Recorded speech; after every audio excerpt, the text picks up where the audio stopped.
A very well-written work plan. The work plan. The work plan.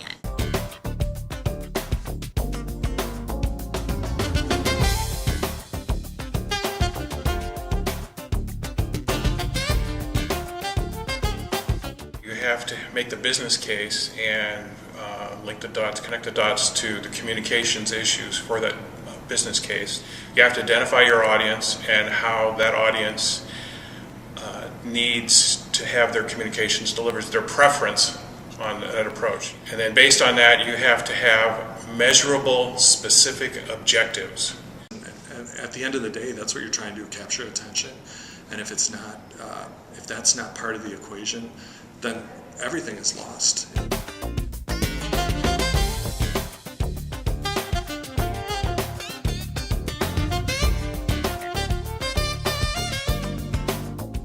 Last summer, the world was basically freaking out about all the round-the-clock media coverage that was happening around H1N1, and people were lining up literally for vaccinations. So being a healthcare system, we really wanted to jump ahead of the curve to educate our current patients and our community. Our messages were really in line with CDC messaging, and we really wanted our strategy to target the right audience at the right time. And the right time for these people to learn about washing your hands, covering your cough, and getting immunized, obviously, was before traditional flu season hit and before they got sick themselves. We came up with the title, The Flu Stops With You, because we really wanted the people we were educating to embrace these three concepts and make the decision to do these three things and stop the flu from reaching them and kind of end it.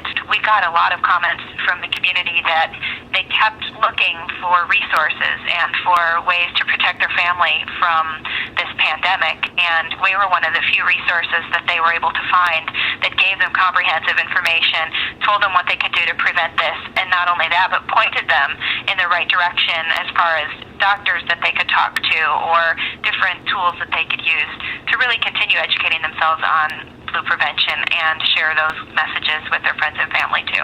96% of employees said they felt informed about flu prevention. We're also able to gather some feedback from staff. We would walk around the hospitals and clinics and talk to patients and talk to staff and see what they thought of the flu and ask some of the questions if they knew what the top 3 prevention tactics were for flu season.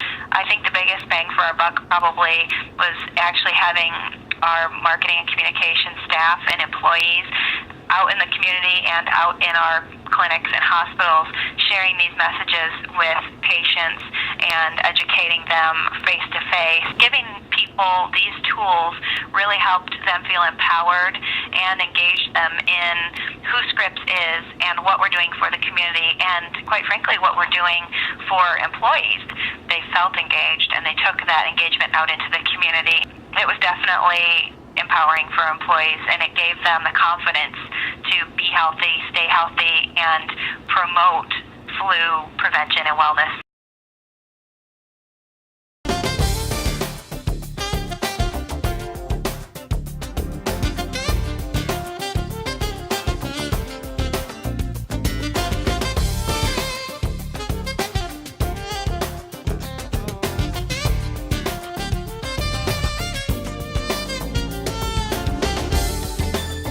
One of the key drivers is increasing employee engagement, which can in turn improve customer service. It also can work with helping not only recruit people into McDonald's, but it also can help with retaining people. They see that this is a greater advantage than just a company and working in the restaurants with burgers and fries. That's something to add too. I think a sense of camaraderie in the restaurants too, so people got really energized, enthusiastic about the competition. They could talk and support other people from around the world who are all doing the same type of work at McDonald's.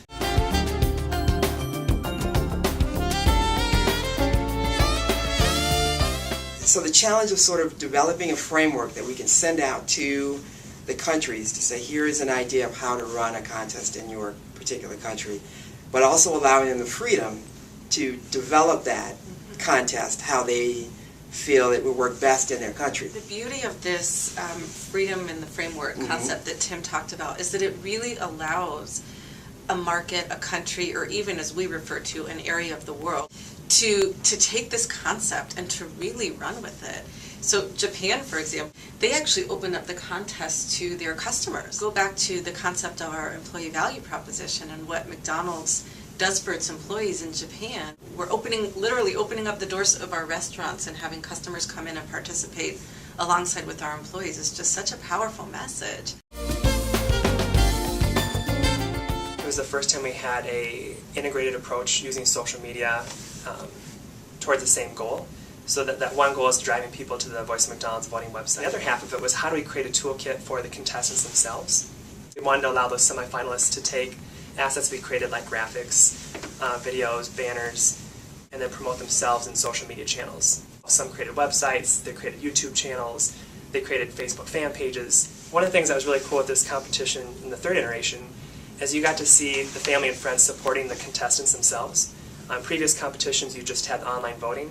But here you can see people adding comments on YouTube videos, they're posting encouraging things on Facebook, and you really saw this rallying for the competition itself.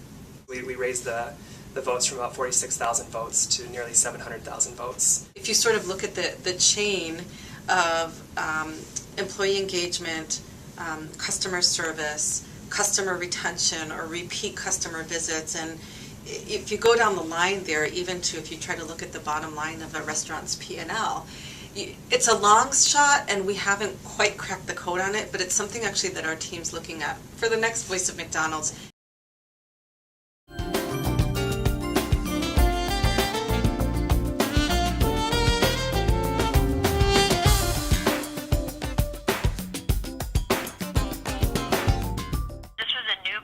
For us, and we were really excited to kind of show them our chops. They're the second largest Catholic healthcare system.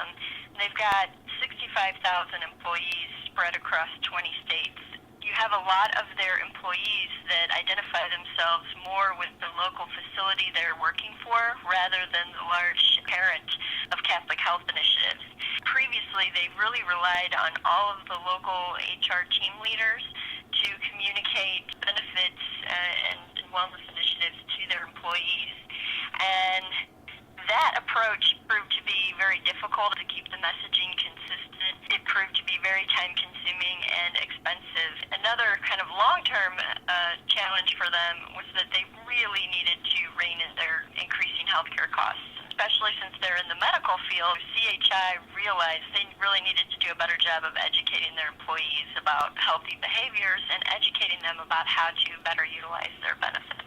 They'd never done it before. They weren't sure how it was going to be perceived, whether it would, in a weak economy, it would look like they were spending a lot of money on some new publication. So they were very conscientious about this decision to reach out and communicate to those employees and wanted to make sure that it was done in such a way that employees would see the value in it.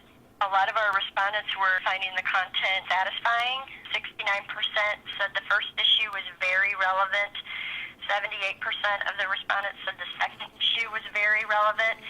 33% of the households, the spouse was also reading the newsletter. So these were really encouraging initial results. In addition to that, our client has gotten a lot of response from actual employees just saying, I love it, I think it's a great idea, the topics are helpful, keep up the good work, I appreciate the timely stories. So we're getting a lot of that engagement, and that is exactly what the client was looking for.